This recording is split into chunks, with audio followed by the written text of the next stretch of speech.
안녕하십니까. 이번 시간은 아파트 담보대출을 현명하게 잘 받는 법에 대해서 제가 알고 있는 모든 방법들을 총동원해서 설명을 드려보겠습니다. 대출 조건에는 여러 가지 조건들이 있죠. 대출 금리도 있고요. 그다음 대출 한도, 그리고 대출 기간이 있습니다. 그리고 중간에 이제 대출금을 상환하게 되면 중도 상환 수수료도 나오게 되죠. 그래서 이 대출의 조건들을 다 잘 받을 수 있다면 정말 좋은 대출이라고 할 수 있고요. 자, 오늘은 이 모든 것들을 다 전부 다룰 수가 없기 때문에 대출 한도 부분에 대해서 한번 여러 가지 방법들을 한번 설명을 드려보도록 하겠습니다. 첫 번째로 KB 시세에 나오는 아파트를 제공하라입니다. KB 시세가 없는 아파트들도 있기 때문에 이왕이면은 KB 시세에 나오는 아파트를 제공을 해서 혜택들을 받으면 좋은데요. 세대수가 적은 아파트, 그리고 한 동짜리 아파트 등을 이제 KB 시세가 없는 아파트라고 하는데요. 이런 아파트들의 특징은 거래가 별로 없기 때문에 이제 KB 시세에서도 어떤 데이터가 없어서 시세 제공을 못하는 거거든요. 이렇게 보시면 되고요. 그 다음에 시세평가를 해야 이제 대출 한도 산출을 할 수가 있겠죠. 그래서 시세평가는 탁상감정 또는 약식감정, 그리고 정식감정으로 나누는데요. 보통 이제 정식감정은 요즘에 거의 안 합니다. 정식감정 같은 경우에는 단독주택이나 이런 일반 주택 같은 경우를 정식감정을 하는 경우가 있긴 한데, 시세가 없는 아파트는 탁상감정을 주로 이제 하게 됩니다. 이런 감정을 하게 되면 금융사에서 직접 하는 게 아니고 감정평가사에 의뢰를 해서 감정을 맡기는 거기 때문에 감정평가사에서 나오는 그 비용, 고객에게 이제 전가를 시킨다는 얘기입니다. 비용을 전가를 시킬 수가 없으니까 대출 금리에 이제 녹이게 되죠. 그래서 대출 금리가 이제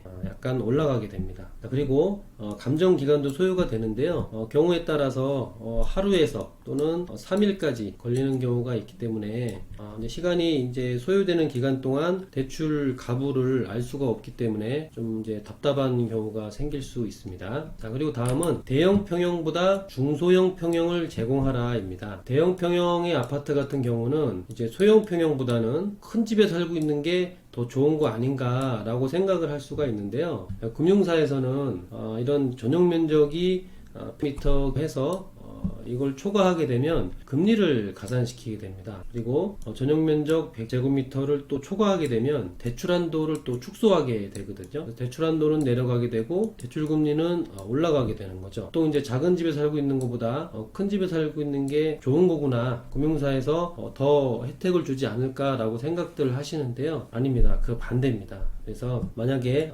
작은 아파트와 큰 아파트가 있다라고 하면 작은 아파트를 제공을 해서 대출 금리나 대출 한도를 조금 더 유리하게 받을 수 있는 게 좋습니다. 그리고 반공제 하는 부분도 있는데요. 서울의 최우선 변제금 같은 경우에는 3,700만 원입니다. 그리고 경기도 같은 경우 가밀억제권 같은 경우에는 이제 3,400만 원이고요. 기타 이제 시지역 같은 경우에는 2,000만 원으로 이제 책정이 되어 있습니다. 주택일수록 대형 평형에 이제 불리하다, 방차감을 하기 때문에, 예를 들어서 이제 주택 얘기가 나왔는데요. 이런 주택들은 다 반공제를 합니다. 금융사에 따라서는 1개 또는 2개에서 3개까지 반공제를 하는 경우가 있기 때문에 이런 대출 한도에서 하게 돼버리게 되면은 대출 한도가 더 축소가 되죠.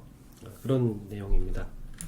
중소형 평형 같은 경우에는 방차감이나 어떤 그 금리 가산이 없기 때문에 대출 금리 면에서 아주 유리하죠. 그리고 반기수가 적어 대출 한도 면에서 유리합니다. 중소형 평형 같은 경우에는 24평형도 있고요. 32평형 기준으로 보시면 좋을 것 같고요. 38평 이상으로 보면 되겠네요. 38평 이상. 전용 면적이 정도 되면은 한 37평에서 38평 정도 되니까요. 그렇게 보시면 되고요. 가계대출보다는 기업대출을 활용하라. 지금 대출 규제가 있기 때문에 가계대출을 할 시에는 이제 우리가 생활안정자금 대출이라고 하는데요. 보통 가계대출의 이제 범위에 속하는 대출은 구입자금 대출이 있고요. 그 다음에 생활안정자금 대출, 그리고 이제 세입자에게 보증금을 돌려주어야 하는 보증금 반환 대출도 가계자금 대출에 이제 포함이 됩니다. 이런 대출들은 지금 규제 지역에 따라서 LTV가 굉장히 투기 지역 같은 경우에는 LTV가 이제 40% 미만이고요. 요정 같은 경우에는 50% 미만입니다. 그래서 이런 LTV가 이제 가계자금세는 굉장히 낮습니다. 그리고 세대원 전부 주택 보유수를 확인을 해야 되기 때문에 주택을 한 채 갖고 있는지 두 채 갖고 있는지, 그리고 분양권이 있는지 또는 입주권이 있는지 분양권이나 입주권 주택에 포함을 시킵니다. 그래서 이제 다 확인을 하는 거고요. 요즘 같은 경우에는 뭐 배우자뿐만이 아니라 자녀 그리고 주민등록상에 이제 세대원으로 돼 있는 사람들 모두 확인을 합니다. 그래서 이제 주택이 2주택 이상일 시 10바 차감이 됩니다. 투기지역 같은 경우에는 30 되는 거고요. 조정지역 같은 경우에는 LTV가 40 그리고 대출 한도가 한 주택당 1억입니다. 뭐 주택을 두 채, 세 채 갖고 있어도 이 생활안정자금 대출을 받을 수 있지만 한 주택당 1억이기 때문에 이 대출 한도를 넘어서 가계대출을 할 수가 없습니다.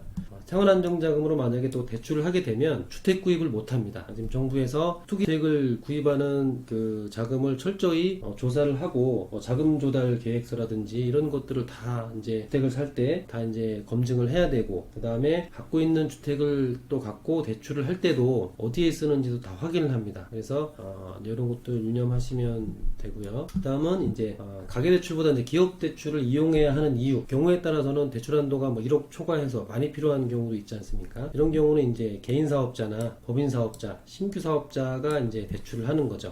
그래서 쓰고 있는 주택을 담보로 사업 운영 자금, LTV가 이제는 95%까지 나오니까요. 기업자금 대출은 제한이 없습니다. 제한이 없기 때문에 금융사 자율 운영이긴 하지만 지금 요즘에 나가는 대출은 최고 LTV가 한 95 정도 보시면 될 것 같고요. 그 다음에 세대원 확인이 또 없습니다. 사업자금일 경우 이제 기업 대출로 들어가는 대출인 게 이제 사업자금인 거죠. 그래서 주택 보유 확인이 없기 때문에 이제 세대원들한테 대출 받는다고 이야기를 안 하셔도 되고요. 그 다음 2주택 이상이라도 LTV 차감이 없습니다. 주택을 뭐 서너 개 갖고 있고 뭐 다주택자라고 해도 LTV에 차감이 없기 때문에 한도가 나오실 수 있을 것 같고요. 그 다음 연간 또 대출 한도가 없습니다. 1주택당 대출 한도가 없기 때문에 한도 운영에서 많이 유리하고요. 그 다음에 또 사업 운영 자금이기 때문에 주택을 구입을 해도 상관이 없습니다. 그리고 네 번째는 감액 등기를 신청하라. 어떤 얘기냐면 보통 우리가 이제 주택을 구입할 때 은행에서 대출을 받고 이제 은행에서 대출 원금이 만약에 1억이다 라고 하면은 은행에서 이제 120% 설정을 해서 그 채권 최고액으로 잡아놓고 근데 이제 그 후순위 대출 한도를 계산을 할 때는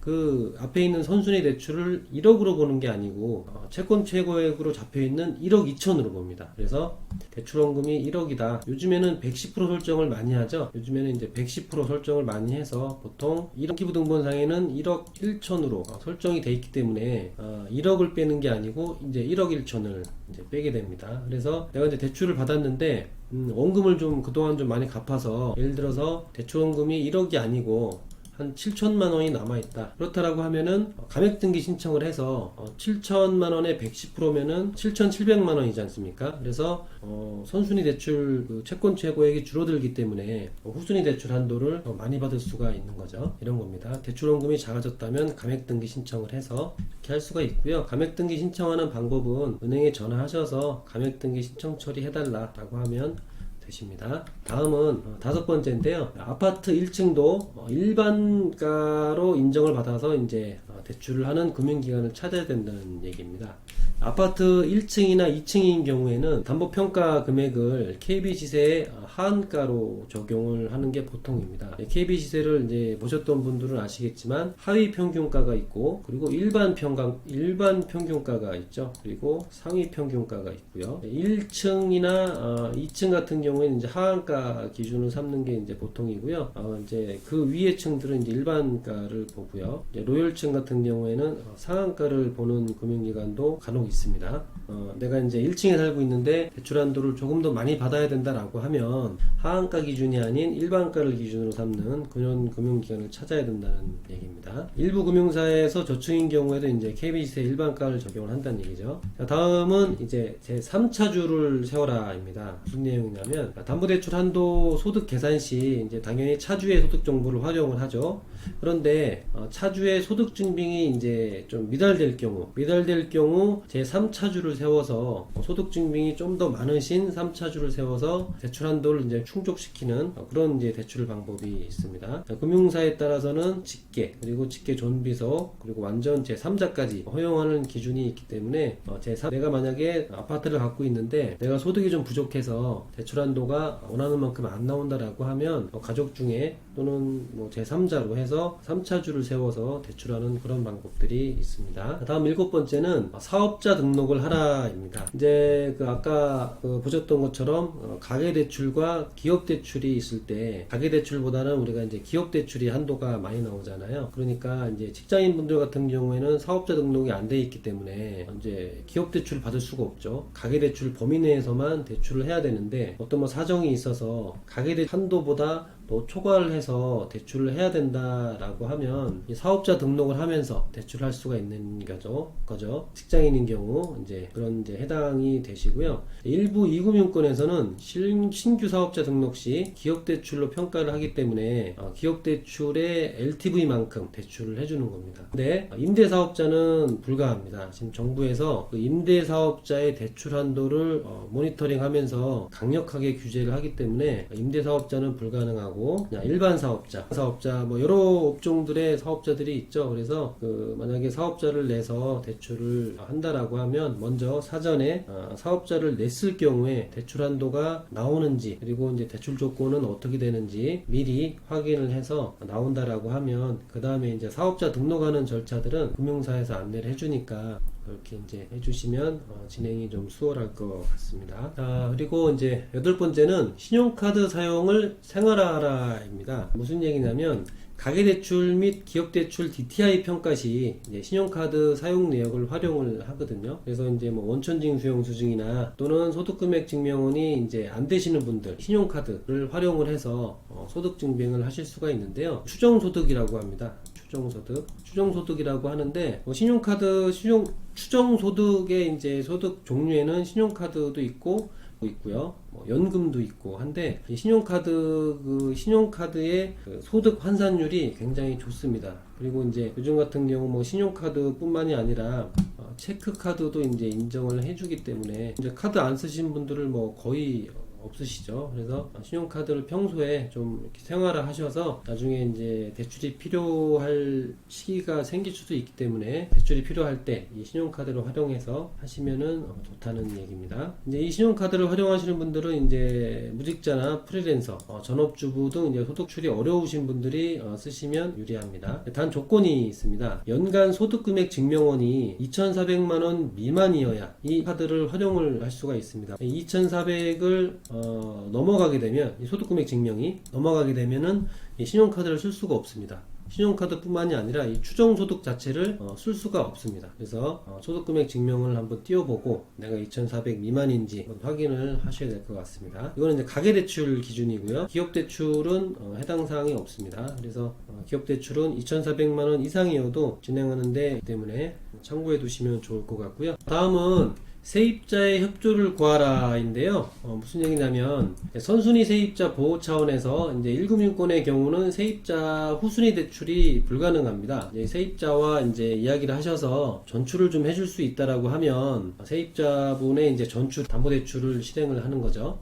그래서 이제 세입자분은 이제 담보대출이 나가고 나면은 이제 후순위로 밀리기 때문에 자기가 갖고 있는 보증금, 그리고 이제 그 아파트의 시세, 그리고 이제 만약에 은행 대출이 있다라고 하면은 은행 대출 얼마 정도 있는지, 그리고 이번에 받는 대출은 얼마 정도 되는지 확인을 하셔야 됩니다. 이런 방법 다시 전입 신고를 하시면 되고요. 그런 방법들이 있고, 다음은 무상거주 확인서를 받아라입니다. 부모님 등 이제 가족 친지가 해당 아파트에 거주 중일 때 무상거주 확인서를 받아서 전입신고를 뭐 빼지 않아도 되고 이런 경우는, 그리고 이제 실거주 할 수 있으면서 담보대출 한도를 활용을 할 수가 있는 겁니다. 아까 그 세입자와의 상황은 좀 비슷하긴 하지만 이 경우는 좀 틀린 거죠. 전입신고를 안 빼도 되고 무상거주 확인서를 받아서 실거주를 할 수 있으면서 담보대출을 이제 최대 한도로 활용을 하는 겁니다. 다음은 이제 대출금 입금 전까지 신용관리를 철저히 하라입니다. 신용관리. 그러면 대출 신청서를 작성을 하고 약정서를 이제 사인을 하고 난 뒤에